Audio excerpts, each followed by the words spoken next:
بسم اللہ الرحمن الرحیم الرحمن علم القرآن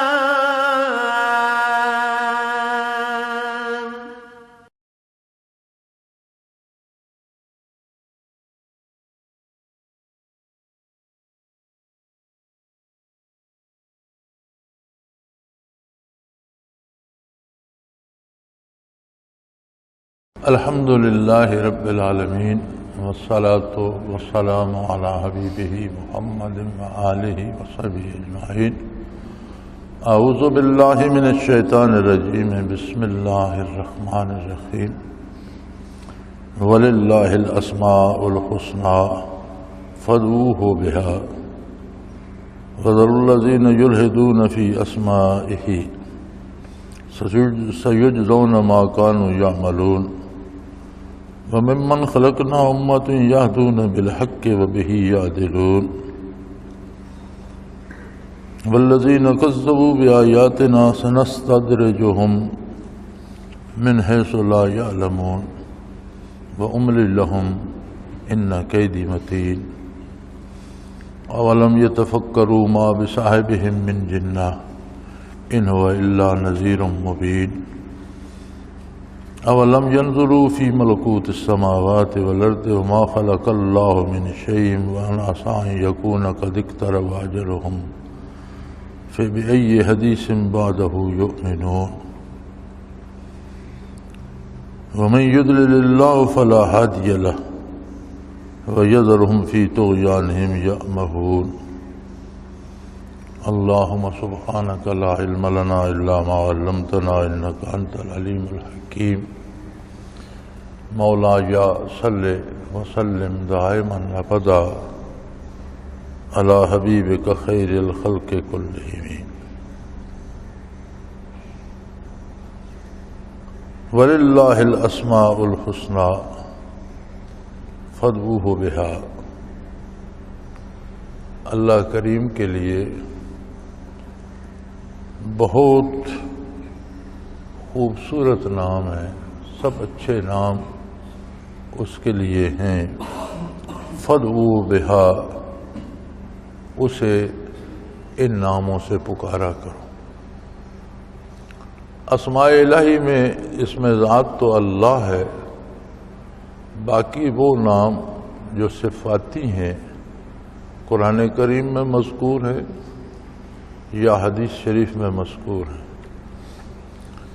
جو نام قرآن و حدیث میں مذکور نہیں ہیں ان ناموں سے اللہ کو پکارنا بھی جائز نہیں ہے، خواہ وہ ان کے ہم معنی ہوں، ان کے مطابق ان کے معنی ان جیسے ہوں، ان سے ملتے جلتے ہوں، لیکن اللہ کریم کے لیے صرف وہ نام اختیار کیے جائیں گے جو یا قرآن میں مذکور ہیں یا حدیث شریف میں مذکور۔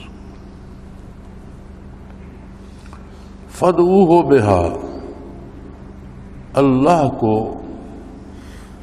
اس کے ان خوبصورت ناموں سے پکارو، دعا کرو، تسبیح کرو، اس کا ذکر کرو، عملاً کرو، زبانی کرو، قلبی طور پر کرو۔ اور عجیب بات یہ ہے کہ جب ہم عمل کرتے ہیں تو اس میں اللہ کی مدد بھی چاہیے، استعانت بھی چاہیے،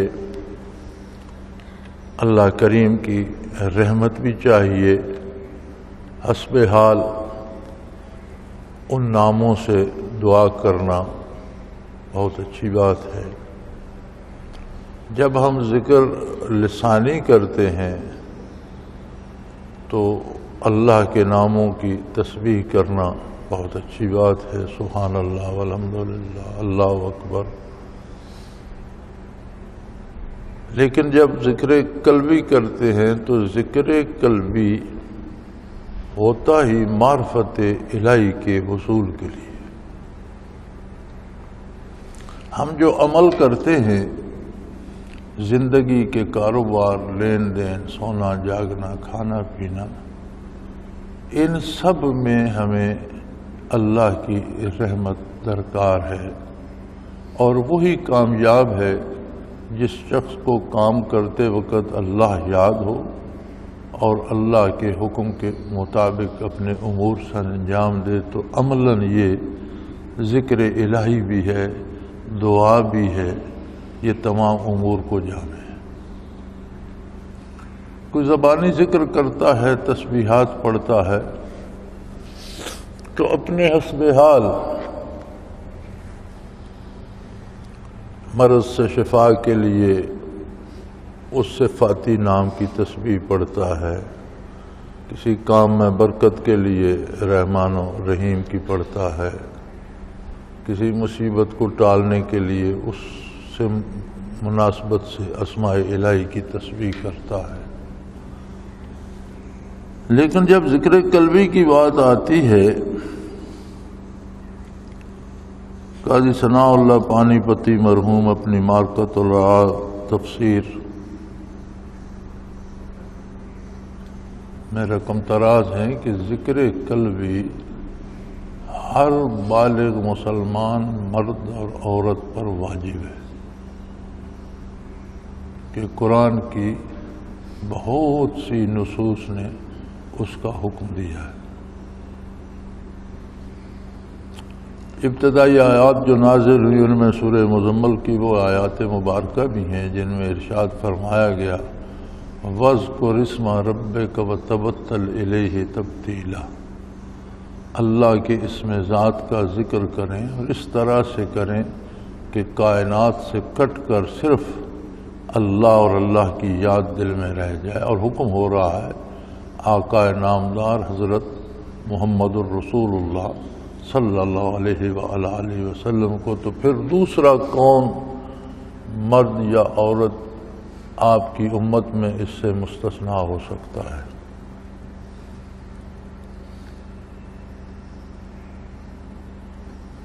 کچھ لوگ ایسے ہیں جو اپنی طرف سے اسماء وضع کر لیتے ہیں، گھڑ لیتے ہیں، خود بنا لیتے ہیں، اپنی طرف سے وظیفے ایجاد کر لیتے ہیں، دوسروں کو بھی کہتے ہیں یہ تسبیحات کرو۔ وَذَرُوا الَّذِينَ يُلْحِدُونَ فِي أَسْمَائِهِ، فرمایا جو لوگ اس کے نام میں کجروی اختیار کرتے ہیں ان کو چھوڑ دو۔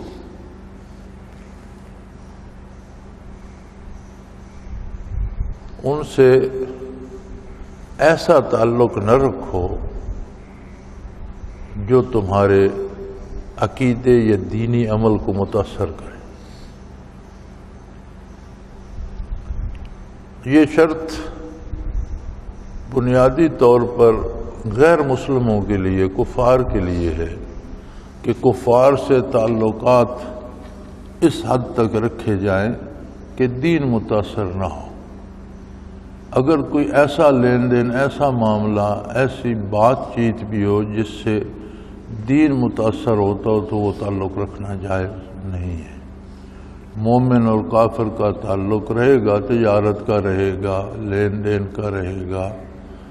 وہ اگر کافر بھی بیمار ہے، محتاج ہے، تو صدقات نافلہ سے اس کی مدد کی جا سکتی ہے، اس کی بیمار پرسی کی جا سکتی ہے۔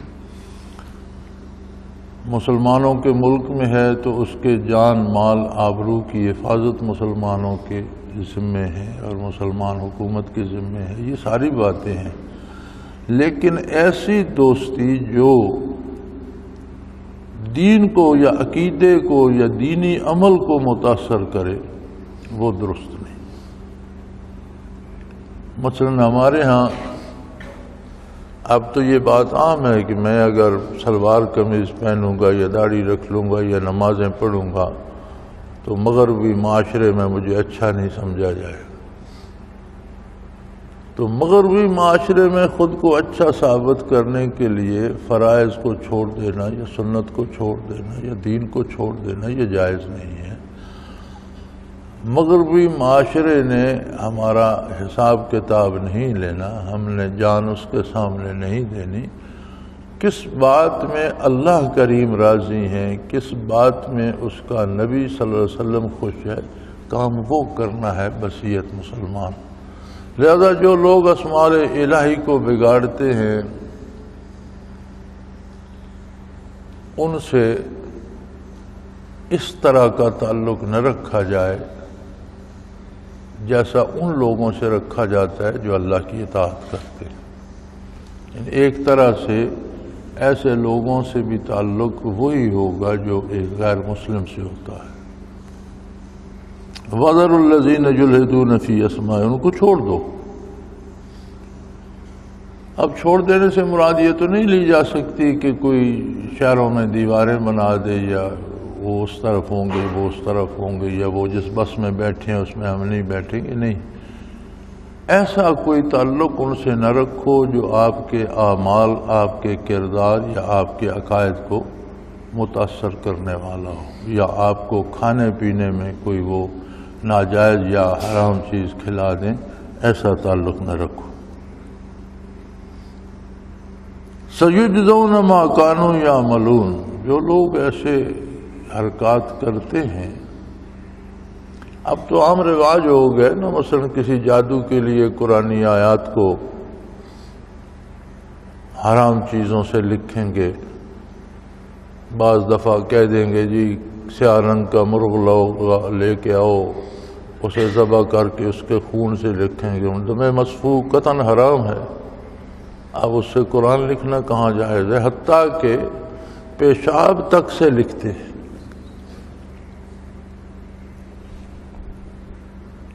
اور پچھلے دنوں بڑا اس پہ شور بھی ہوا، ایک عالم نے فتویٰ دے دیا کہ علاج کے لیے قرآن کی آیت پیشاب سے لکھنی جائز ہے، تو بڑا علماء نے اس پہ بڑا شور کیا کہ یہ کیا ظلم کرتے ہو، حرام کام میں شفا کیسے ہوگی؟ اسماء الہی اور کلام الہی کو پیشاب سے لکھو گے تو اس سے اس کی توہین ہوگی یا شفا ہوگی؟ تو لعنت بھیجو ایسی شفا پر، اس کے جواز کا کوئی صورت نہیں۔ تو لوگ پتہ نہیں کیا کیا کرتے ہیں۔ اسی طرح اللہ کریم سے کوئی ایسا نام منسوب کرنا جو قرآن یا سنت میں ارشاد نہیں ہوا، قطعاً ناجائز، بلکہ علماء مفسرین لکھتے ہیں کہ کوئی ایسا نام جس کے معنی اس نام سے ملتے جلتے ہوں جو قرآن یا حدیث میں ارشاد ہوا ہے، وہ بھی جائز نہیں ہے۔ صرف وہ نام اسماء حسنہ ہیں جو قرآن نے ارشاد فرمائے، جو نبی کریم صلی اللہ علیہ وسلم نے ارشاد فرمائے۔ تو جو لوگ ایسا کرتے ہیں ان کا کیا ہوگا؟ فرمایا سَيُجْزَوْنَ مَا كَانُوا يَعْمَلُونَ، بہت جلدی اپنے انجام کو پہنچیں گے۔ ہر عمل اپنا نتیجہ پائے گا۔ جو برائی کرتا ہے وہ اس برائی کی سزا بھی بھگتے گا۔ اس معاملے میں تمہیں فکر کرنے کی ضرورت نہیں، یہ منصب جلیلہ اس وحدہ لا شریک کا ہے۔ وَمِمَّنْ خَلَقْنَا أُمَّةً يَهْدُونَ بِالْحَقِّ وَبِهِ يَعْدِلُونَ، اور ہماری مخلوق میں ایسے لوگ بھی ہیں جو حق کا راستہ بتاتے ہیں اور اسی کے مطابق انصاف کرتے ہیں۔ یعنی سارے لوگ برے نہیں ہیں، میری مخلوق میں میرے ایسے بندے بھی ہیں جو نہ صرف حق پر ایمان رکھتے ہیں، حق پر عمل کرتے ہیں، بلکہ دوسروں کو بھی زندگی بھر حق کی طرف دعوت دیتے رہتے ہیں، حق کا راستہ بتاتے رہتے ہیں، وبہ یعدلون، اور اس کام میں پورا انصاف کرتے ہیں۔ اس کے مطابق اپنی زندگی سے بھی انصاف کرتے ہیں، جن سے تعلقات ہوں ان سے بھی انصاف کرتے ہیں۔ انصاف کیا ہے؟ کہ زندگی میں اللہ کی نافرمانی کو داخل نہ ہونے دیا جائے اور امور زندگی اطاعت الہی کے دائرے کے اندر انجام دیے جائیں۔ دوسروں سے انصاف یہ ہے، اس راستے سے، اس کی تبلیغ سے انصاف یہ ہے کہ دوسروں تک بھی حق بات پہنچائی جائے۔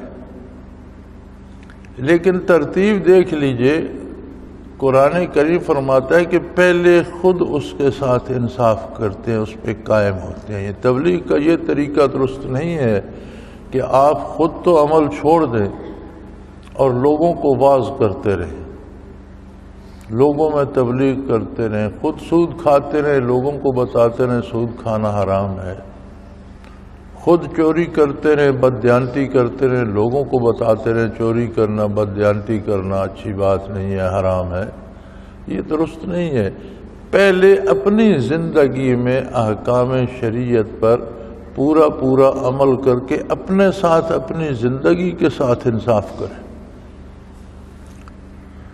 پھر تبلیغ کرے، دوسروں تک بات پہنچائے۔ اور تبلیغ کے لیے ضروری نہیں ہے کہ دور دراز سفر ہی کرے، تبلیغ کا مطلب ہوتا ہے بات پہنچانا، جس سے بات ہو اس تک اللہ کے نبی صلی اللہ علیہ وسلم کی بات بھی ضرور پہنچائے۔ تو فرمایا میری مخلوق میں میرے ایسے بندے بھی ہیں، بے شمار مخلوق ایسی بھی ہے، ایک طبقہ ہمیشہ ایسا رہتا ہے جو ہدایت یافتہ ہیں، یعنی ہدایت پہ عمل کرتے ہیں اور حق کے ساتھ، وَبِهِ يَعْدِلُونَ، اور اس کے ساتھ عدل کرتے ہیں۔ عدل یہ ہے کہ اپنی زندگی میں بھی اتباع شریعت کو لازم پکڑے اور جتنا جس سے تعلق ہے اسے بھی تلقین کرتا رہے۔ وہ اگلا مانتا ہے نہیں مانتا، عمل کرتا ہے نہیں کرتا، اس کا معاملہ رب العالمین کے پاس ہے۔ تبلیغ کرنے والے کا حق بات پہنچا دینے تک ہے، اس کا حق ادا ہو گیا۔ والذین کذبوا بآیاتنا سنستدرجهم من حیث لا یعلمون، جو ہماری آیات کو جھٹلاتے ہیں،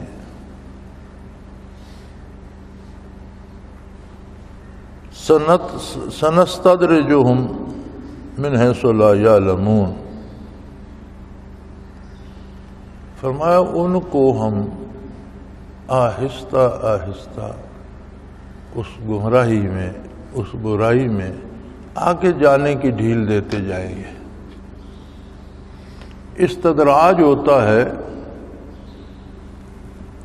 کہ بات غلط ہو لیکن بندے میں دھوکے میں رکھ کر وہ سمجھے کہ میں فائدے میں جا رہا ہوں۔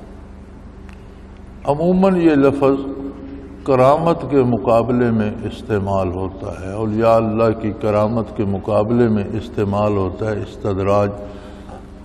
اس سے مراد ایسی شعبدہ بازی ہے جو اپنے کرنے والے کو اس غلط فہمی میں مبتلا کر دیتی ہے کہ میں بڑا خدا رسیدہ بندہ ہوں، میں یہ وظیفہ کرتا ہوں تو جنات سے بات ہو جاتی ہے، یہ وظیفہ کرتا ہوں تو پیسے زیادہ ہو جاتے ہیں، یہ وظیفہ کرتا ہوں تو جانماز کے نیچے سے نوٹ نکلتے ہیں، میں یہ وظیفہ کرتا ہوں تو فلاں کام ہو جاتا ہے۔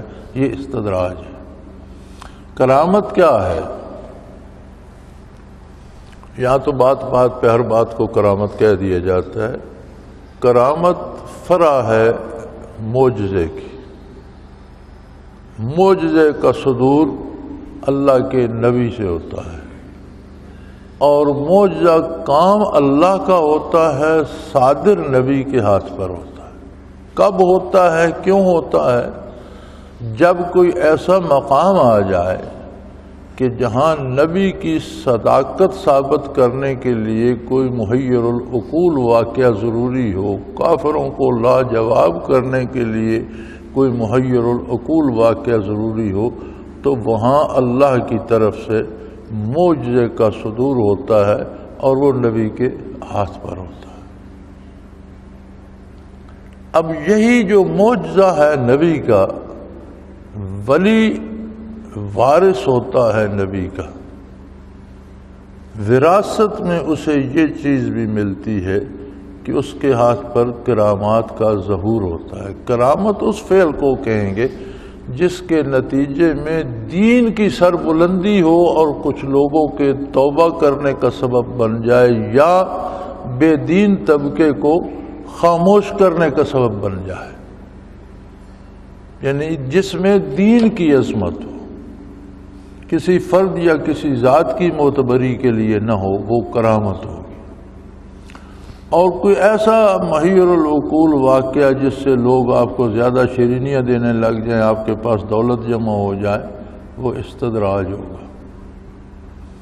استدراج کی دوسری قسم یہ ہے جس کا ذکر اس آیہ کریمہ میں ہے، سنستدرجہم۔ یہ استدراج وہ ہے کہ بندے برائی کرتے ہیں، اللہ کریم انہیں دولت دیے جا رہا ہے، اب وہ اس بات پہ خوش ہیں کہ اللہ مجھ سے بڑا راضی ہے، میرے پاس بڑی دولت ہے۔ وہ خود ہی نہیں، دوسرے لوگ بھی کہتے ہیں۔ یہاں ہمارا ایک جاننے والا تھا، وہ کافر ہو گیا، دین سے نکل گیا، لیکن اس کے پاس دولت بڑی جمع ہو گئی، تو لوگ کہا کرتے تھے کہ یہ بڑا خوش نصیب ہے، دیکھو اس کے پاس کتنی دولت ہے۔ یہ استدراج ہے کہ آپ نے ایمان ضائع کر دیا یا آپ برائی کرنے لگ گئے، لیکن آپ کو فرصت ملتی گئی، کسی نے پکڑا نہیں، آپ کو عہدے ملتے گئے، حتیٰ کہ آپ ملک کے سربراہ بن گئے، صوبے کے سربراہ بن گئے، ضلع کے سربراہ بن گئے، افسر بن گئے، آپ کے پاس دولت جمع ہوتی گئی، جائیداد آتی گئی، اولاد بیش ہو گئی، خوشحال ہو گئی، تو جو بھی دیکھتے وہ کہتے ہیں اس پر اللہ بڑا راضی ہے۔ یہ اللہ کی رضا کا سبب نہیں ہے۔ ہاں اگر حلال اور جائز طریقے یہ ساری چیزیں ملتی ہیں، اگر عہدہ ملتا ہے اور وہ انصاف کرتا ہے شریعت کے مطابق، اگر دولت ملتی ہے تو حلال ذریعے سے کماتا ہے، اس کی زکوٰۃ دیتا ہے، جائز امور پہ خرچ کرتا ہے، ناجائز پہ نہیں کرتا، تو پھر واقعی اللہ کی رحمت۔ لیکن اگر وہ اپنے وسائل غلط طور پر استعمال کرتا ہے، یا اسے عہدہ ناجائز طریقے سے ملتا ہے، یا اس کے پاس دولت ناجائز ذرائع سے جمع ہو جاتی، تو یہ استدراج ہے، یعنی ایک دھوکہ ہے کہ وہ سمجھ رہا ہے کہ اللہ مجھ پہ بڑا راضی ہے، لیکن اللہ نے اسے گناہ کی ڈھیل دے رکھی ہے۔ اللہ کریم کا ایک نظام ہے، ہر گناہ کی فوری گرفت نہیں ہوتی۔ بعض گناہ ایسے شدید ہوتے ہیں جو دوسروں کی گمراہی کا بھی سبب بنتے ہیں، ان پر بعض اوقات دنیا میں بھی کوئی مصیبت، کوئی تکلیف آ جاتی ہے، وہ بھی مخلوق کے فائدے کے لیے ہوتی ہے کہ کوئی اس سے عبرت حاصل کر سکے۔ ورنہ اللہ کریم نے انسان کو اختیار دیا۔ اختیار کیا ہے انسان کے پاس؟ کتنا اختیار ہے؟ حضرت علی کرم اللہ وجہ الکریم سے کسی نے پوچھا کہ بندے کے پاس اختیار کتنا ہے؟ انہوں نے فرمایا ایک ٹانگ اٹھا کر کھڑے ہو جاؤ۔ اس نے ایک ٹانگ اٹھا لی، آپ نے فرمایا اب دوسری بھی اٹھا لو۔ کہنے لگے یہ دوسری کیسے اٹھا سکتے ہیں؟ فرمایا بس اتنا ہی اختیار ہے تمہارے پاس، تم نے ایک پاؤں اٹھا لیا، اب دوسرا نہیں اٹھا سکتے۔ بندے کو نہ پیدا ہونے پہ اختیار ہے، نہ اپنے مرنے پہ، نہ اپنی صحت پہ، نہ اپنے رزق پہ، نہ اپنی شکل بنانے پہ، نہ اپنے قد و قامت بنانے پہ، تو اختیار کس بات پہ ہے؟ فرمایا وَهَدَيْنَاهُ السَّبِيلَ اِمَّا شَاكِرًا وَإِمَّا كَفُورًا۔ ہم نے دونوں راستے اس کے سامنے رکھ دیے، اب وہ چاہے تو ہدایت کا راستہ اختیار کرے، چاہے تو ناشکری اور کفر کا راستہ اختیار کر کے دیکھ لے۔ تو اگر ہر گناہ پہ فوراً گرفت ہو جائے تو پھر تو اختیار تو ختم ہو گیا، پھر تو ہر کوئی توبہ کر کے نیکی کی طرف ہی چلے گا، دوسرا راستہ تو بند ہے، ذرا غلطی ہوتی ہے تو مصیبت آ جاتی ہے، پکڑا جاتا ہے بندہ۔ لہذا اس کا ایک وقت معین ہے، اور فرمایا وہ وقت دور نہیں ہے۔ ہمیں کیوں اندازہ نہیں ہوتا کہ آج اگر ہم کسی کو یہ کہیں کہ آپ کا یہ کام میں 70 سال بعد کر دوں گا، تو وہ پریشان ہو جائے گا کہ یار یہ تو نہ کرنے والی بات ہوئی، انکار کر رہا ہے، آپ کے پیسے دینے 70 سال بعد۔ 70 سال! لیکن جن کی عمریں 70 سال ہو چکی ہیں وہ تو کہتے ہیں جی یہ تو کل کی بات ہے، ہم سکول پڑھتے تھے، اور کل کی بات ہے ہم لڑکے لڑکے کھیلا کرتے تھے اور آج اب بوڑھے ہو گئے. کوئی اس جو عمر جس بندے کی جتنی گزر چکی ہے ذرا اس کے بارے دیکھو کیا اندازہ ہوتا ہے. کسی کی 30 سال ہے، 25 سال ہے، 50 سال ہے، تو پچھلے 30-50 سالوں کو دیکھو تو پتہ چلتا ہے وہ تو لمحے بھر میں نکل گئے. اگلی زندگی کا بھی حال یہی ہے. ہم غلط طور پر اس سے امیدیں وابستہ کیے رہتے ہیں، یہ ہوگا وہ ہوگا. ہماری امیدیں لمبی ہوتی رہتی ہیں، اچانک پتہ چلتا ہے جی زندگی ختم ہو گئی، امیدیں ایک طرف رہ گئی. تو فرمایا بہت جلد پکڑے جائیں گے. لیکن یہ جو لوگ نافرمان ہیں، ہماری آیات کا انکار کرتے ہیں، یہ تکذیب یا جھٹلانا دونوں طرح سے ہے. ایک آدمی سن کر کہتا ہے میں نہیں مانتا، وہ تو صریح کافر ہو گیا. ایک آدمی اللہ کا حکم سن کر کہتا ہے یہ حکم ٹھیک ہے لیکن کرتا اس کے مطابق نہیں، تو وہ بھی فاسق ہے. اور پھر فسق کا بھی ایک درجہ ہے. علماء فقہ جب بحث کرتے ہیں نماز پر کہ کوئی نماز نہیں پڑھتا، بالکل ہی نماز ادا نہیں کرتا، تو فرماتے ہیں اسے 3 روز تک کہا جائے کہ نماز پڑھا کرو. وہ کہتا ہے جی پڑھوں گا، پڑھتا نہیں. دوسرے دن پھر اسے کہا جاتا ہے بھائی نماز پڑھا کرو، نہیں پڑھتا. کہتا ہے پڑھوں گا، پڑھتا نہیں. تیسرے دن پھر کہا جاتا ہے نماز پڑھو، کہتا ہے پڑھوں گا، پڑھتا نہیں. چوتھے دن نہ کہا جائے بلکہ اسے قتل کر دیا جائے، اس کا جنازہ نہ پڑھا جائے، مسلمانوں کے قبرستان میں اسے دفن نہ کیا. اس پہ فقہ کے 3 امام متفق ہیں. امام ابو حنیفہ رحمۃ اللہ تعالی علیہ فرماتے ہیں کہ اسے قتل نہ کریں، اسے قید کر دیں، اسے طبی عمر جینے دیں، شاید کبھی توبہ کر لے، اس سے توبہ کا موقع نہ چھینیں. قید کر دیں، اسے اولاد سے دور کر دیں، گھر سے دور کر دیں، کاروبار سے دور کر دیں، جیل میں ڈال دیں اور انتظار کریں شاید توبہ کر لے. پھر آخر میں وہ بھی فرماتے ہیں کہ اگر جیل میں بھی رہے اور توبہ نہ کرے، نماز ادا نہ کرے اور مر جائے تو پھر اس کا جنازہ نہ پڑھا جائے، مسلمانوں کے قبرستان میں دفن نہ کیا جائے. اب ایک حکم پر، نماز 5 گانا پر، یہ شرعی فیصلہ ہے. اپنے ارد گرد دیکھیے ہم میں سے کتنے لوگ ہیں جو پابندی سے نماز 5 گانا ادا کرتے ہیں. یہی حال باقی امور کا ہے. جہاں جہاں ہم شریعت کو چھوڑتے ہیں، جب گناہ صغیرہ اور کبیرہ پہ بحث ہوتی ہے اور علماء فقہ متعین کرتے ہیں کہ یہ گناہ کبائر میں ہیں اور یہ گناہ صغیرہ میں ہیں، تو یہ فہرست بنانے کے بعد آخر میں لکھتے ہیں کہ حقیقت یہ ہے کہ سارے گناہ ہی کبیرہ ہیں. گناہ صغیرہ اس لیے نہیں ہے کہ اگر اس نظر سے دیکھا جائے کہ نافرمانی کس کی ہے تو پھر سارے گناہ ہی کبیرہ ہو جاتے. گناہ تو ہم نے بظاہر چھوٹا کیا، گناہ چھوٹا سا تھا، لیکن نافرمانی کس کی تھی؟ اس عظیم ذات کی جو سارے جہانوں کا مالک، خالق، رازق اور شہنشاہ ہے. تو جب نافرمانی اتنی عظیم ذات کی آئی تو پھر وہ جرم چھوٹا تو نہیں ہے، وہ تو جرم بڑا ہو گیا.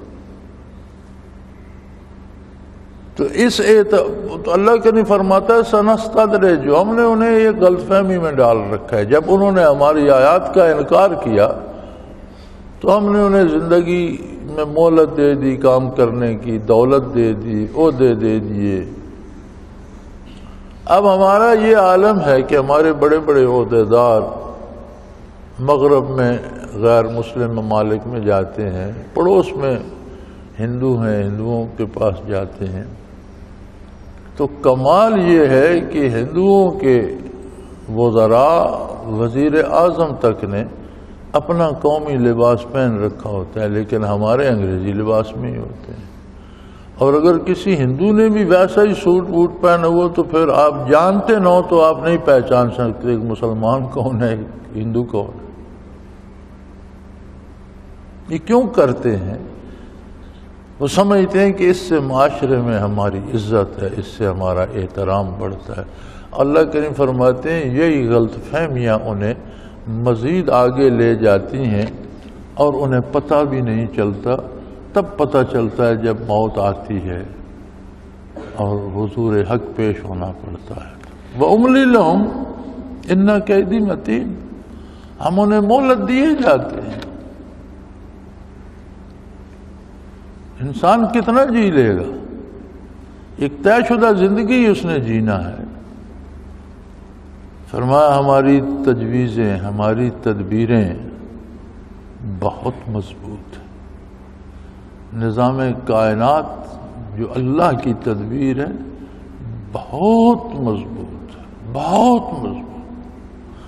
نہیں آپ اگر اس کا جہاں تک اللہ نے بندوں کو علم دے دیا ہے اور انسانی دماغ نے جہاں تک ان مسائل کو دیکھا ہے، وجود انسانی کا تجزیہ کیا ہے، شجر و حجر کے تجزیات ہوئے ہیں، اب انہوں نے پتھروں سے ایٹم کو بھی تو تلاش کر ہی لیا ہے، تو جہاں تک انسانی نگاہ پہنچتی ہے پتہ یہ چلتا ہے کہ ہر چھوٹے سے چھوٹے ذرے سے جس کو آگے تقسیم نہیں کیا جا سکتا اس کے ساتھ دوسرا ذرہ منسلک ہے، اس کے ساتھ تیسرا منسلک، اور یہ سارے ذرات مل کر کہیں سونا بنا رہے ہیں، کہیں چاندی بن جاتے ہیں، کہیں لوہا بن جاتے ہیں، کہیں چٹان بن جاتے ہیں۔ اسی طرح شجر و حجر، درخت، جانور، انسانی وجود کتنے سیلوں سے مل کر بنا ہوا ہے، اور چھوٹے چھوٹے چھوٹے چھوٹے سیل ہیں جو آپس میں ایک دوسرے سے متعلق ہیں، لیکن فرمایا میرا نظام بہت مضبوط ہے، ذرہ ذرہ جو جڑا ہوا ہے اسے کوئی پریشان نہیں کر سکتا، کوئی اسے بکھیر نہیں سکتا، کوئی اسے توڑ نہیں سکتا۔ تو جب دنیا میں جو نظام ہمارے سامنے ہے فطرت کا وہ اتنا مضبوط ہے تو آخرت کے نظام کو کیسے توڑ کے نکل جائے گا اور کس طرح اپنے اعمال کی جزا نہیں پائے گا؟ فرمایا یہ سوچنا ہی فضول ہے، ممکن نہیں ہے۔ ان قیدی متین، ہماری تجویزیں بہت مضبوط ہیں، بڑی سنجیدہ ہیں۔ اولم یتفکروا، سبحان اللہ، ما بصاحبہم من جنہ، فرمایا لوگوں نے کبھی اس بات پہ غور و فکر کیا ہے کہ محمد الرسول اللہ صلی اللہ علیہ وآلہ وسلم کون اور کیسی ہستی تھی؟ ہم آج بھی کام کرتے ہیں، ہمارے کاموں پہ چھاپ ہوتی ہے باپ دادا کی، یہ کیوں کرتے ہو؟ میرے باپ دادا کرتے تھے۔ باپ دادا کا ہمارے نزدیک ایک مقام ہے، ایک احترام ہے۔ کوئی ہمیں کہتا ہے یار یہ کام چھوڑ دو، اس طرح نہ کرو، اس طرح کرو، تو کہتے ہیں نہیں میرے باپ دادا کے نام کو بٹا لگے گا، وہ یہ کام اس طرح کرتے تھے، میں اس طرح کیوں کروں؟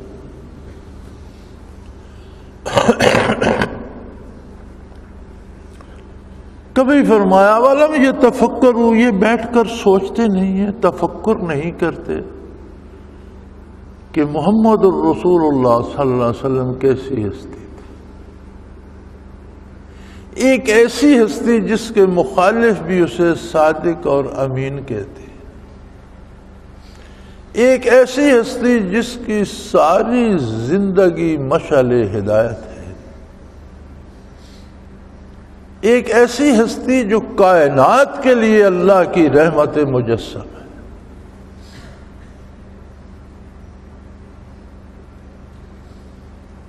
اور یہ ان کی بات چھوڑ دیتے ہیں، کیا یہ سمجھتے ہیں کہ معاذ اللہ حضور پاگل تھے؟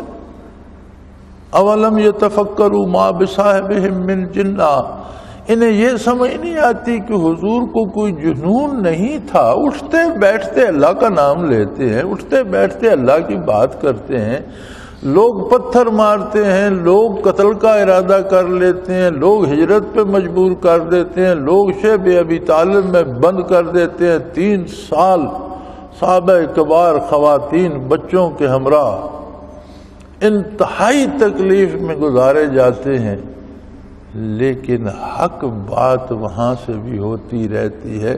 تو کیا حضور صلی اللہ علیہ وسلم کا معاذ اللہ دماغ صحیح نہیں تھا؟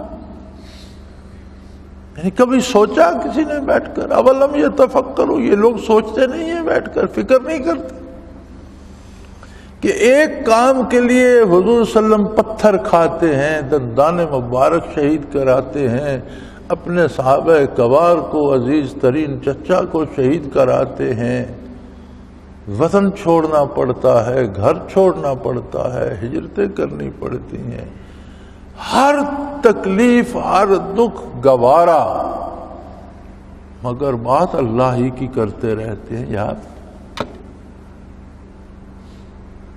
کبھی سوچا کہ اللہ کی اطاعت کتنا ضروری ہے؟ کیا یہ لوگ سمجھتے ہیں کہ معاذ اللہ میرا نبی پاگل تھا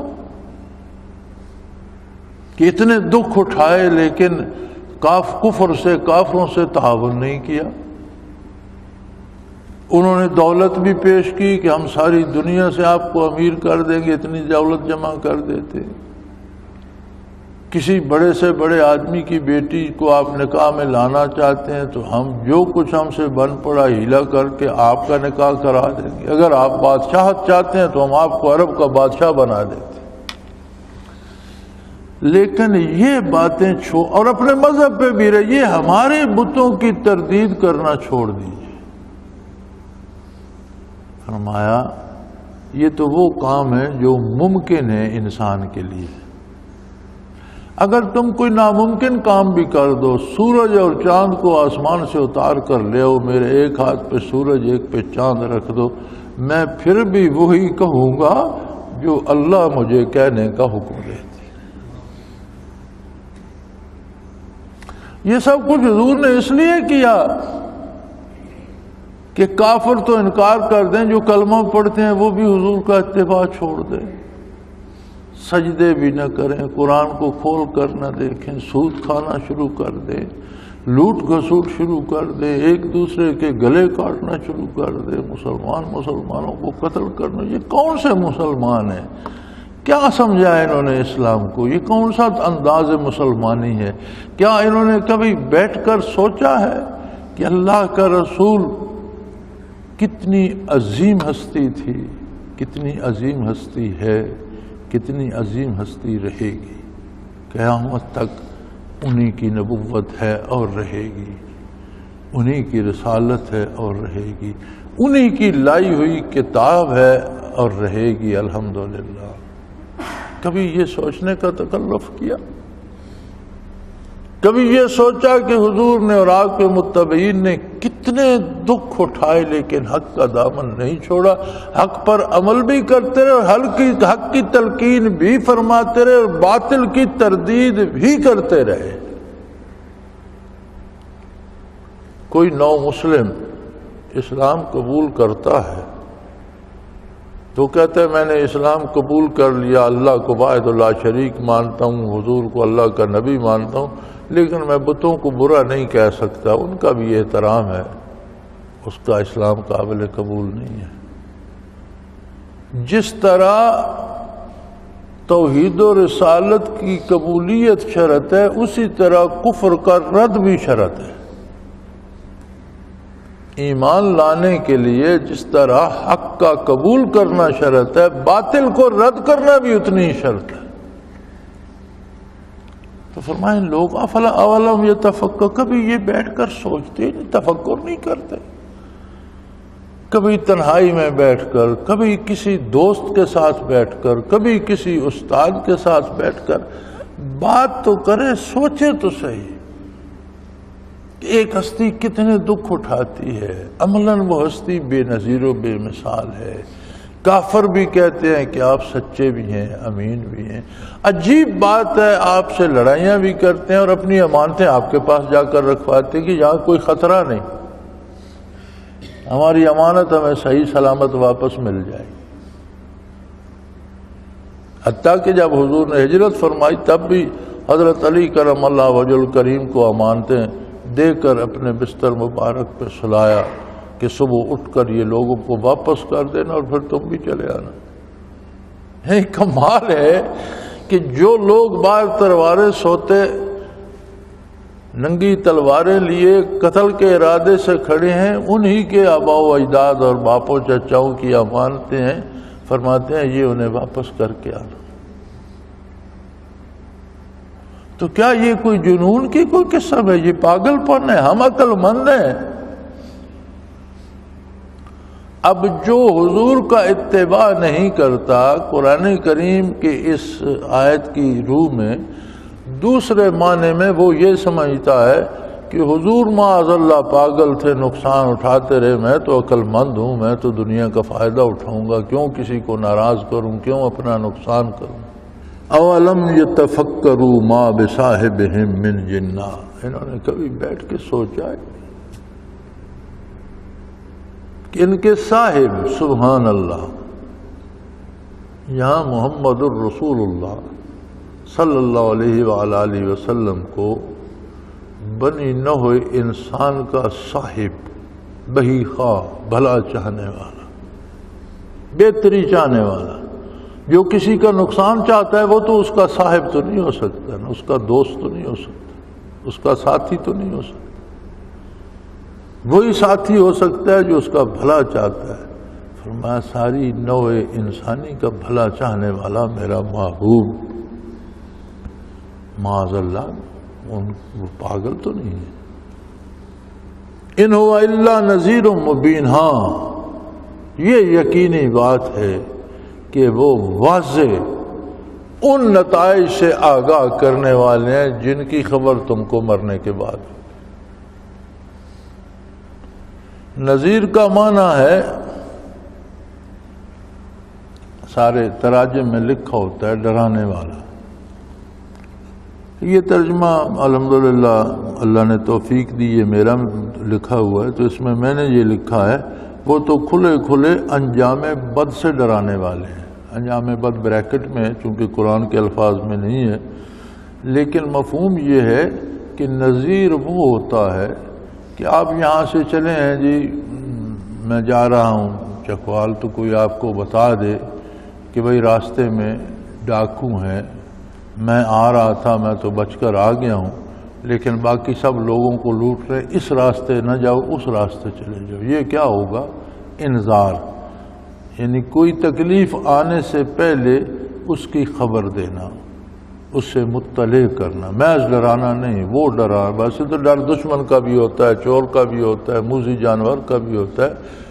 ڈر وہ بتانا جو نقصان اٹھانے کوئی جا رہا اسے وقت سے پہلے۔ پھر نبی وہ نذیر ہوتا ہے کہ جن نقصانات کا علم ہمیں مرنے کے بعد ہوگا کہ یہ میں نے اپنا نقصان کیا، وہ اس زندگی میں ارشاد فرما دیتا ہے کہ یہ کرو گے تو تمہارا یہ نقصان ہو۔ جو فرمایا میرا نبی جو دنیا تو دنیا میں رہتے ہوئے اخری نقصانات سے تمہیں متنبع کر رہا ہے، یار اسے تم سمجھتے ہو کہ اس پاگل ہے معاذ اللہ یا جنون ہے۔ ان کی شان یہ ہے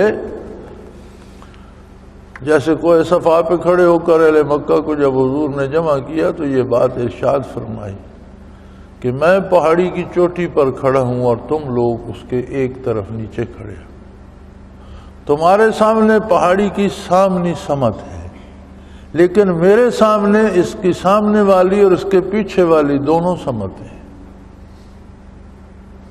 اگر میں تمہیں کہوں کہ پہاڑی کے پیچھے ایک لشکر جمع ہو رہا ہے، وہ تم پر ٹوٹ پڑے گا، تو کیا کہو گے؟ کہنے لگے ہم مان لیں گے آپ صادق ہیں، امین ہیں، سچے بھی ہیں، امانت دار بھی ہیں، جھوٹ بولنا خیانت بھی ہے اور جھوٹ بھی ہے۔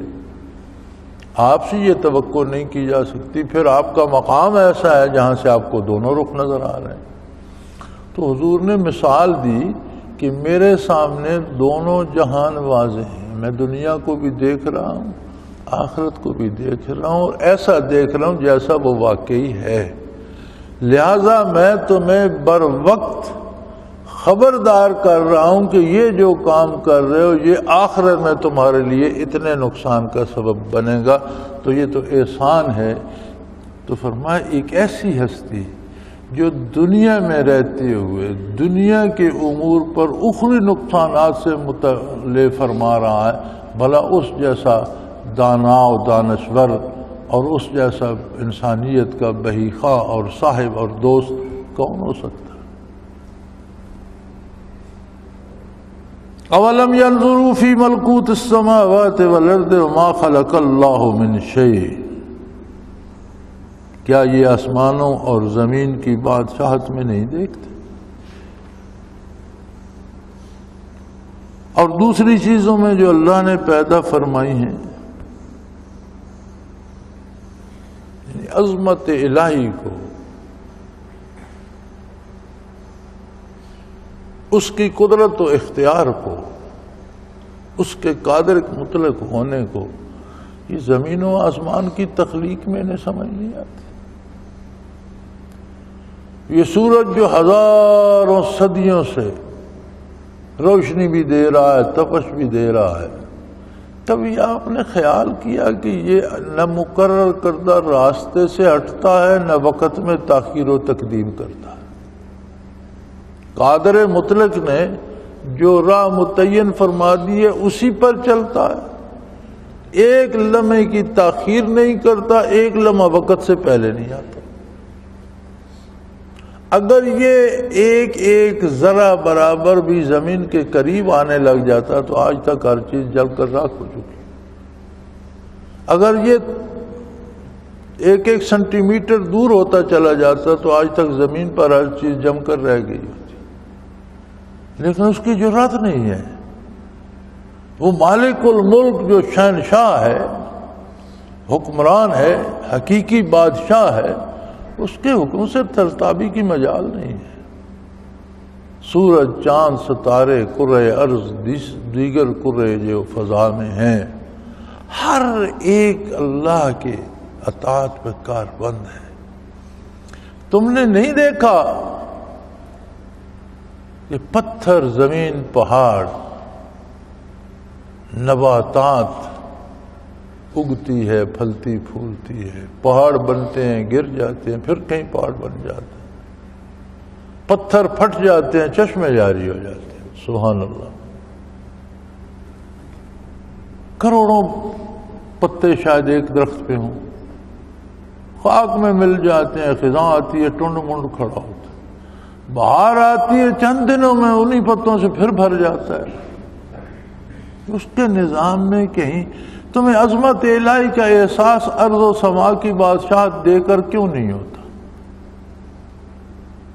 زمینوں اور آسمانوں کی بادشاہت دیکھ کر عظمت الہی کا اولم ینظروا، کیا تم نہیں دیکھتے ہو فی ملکوت السماوات والارض، زمین کی اور بادشاہت میں، آسمانوں کی اور زمین کی بادشاہت میں تمہیں عظمت الہی نظر نہیں آتی؟ وما خلق اللہ من شیء، اور جو اللہ نے دوسری مخلوق پیدا فرمائی ہے، کسی تخلیق پر غور کرو،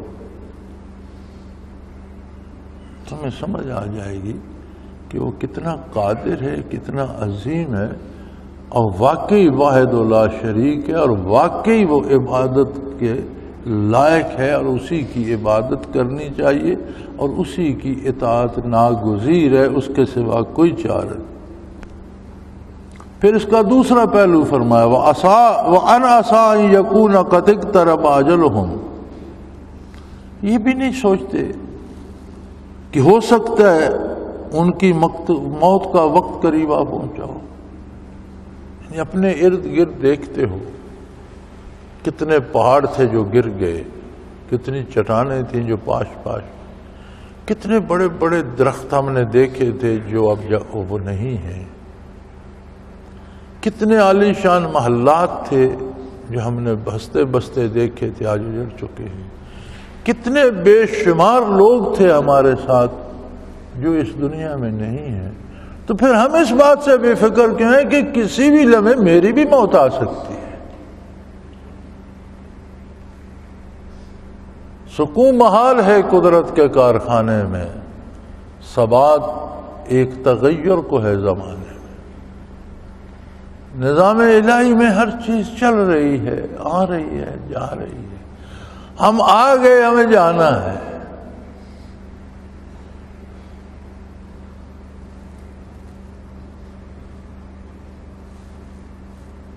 کسی بھی وقت حکم آ سکتا ہے، کوئی لمحہ زندگی کا آخری لمحہ ہو سکتا ہے۔ آپ کس حال میں اللہ کے حضور جانا چاہتے ہیں، کبھی یہ سوچا؟ مومن کی زندگی تو ایسی ہونی چاہیے کہ کسی لمحے موت آ جائے، الحمدللہ وہ اللہ کی بارگاہ میں جانے کے لیے تیار۔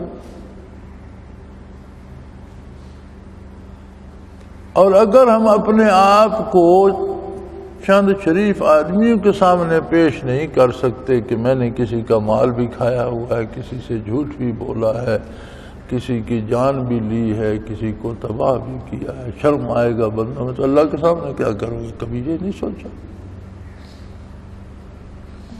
وَعَنَسَىٰ أَن يَكُونَ قَدِ اقْتَرَبَ أَجَلُهُمْ، ہو سکتا ہے ان کی زندگی کا وقت پورا ہو جائے اور موت سر پہ کھڑی ہو۔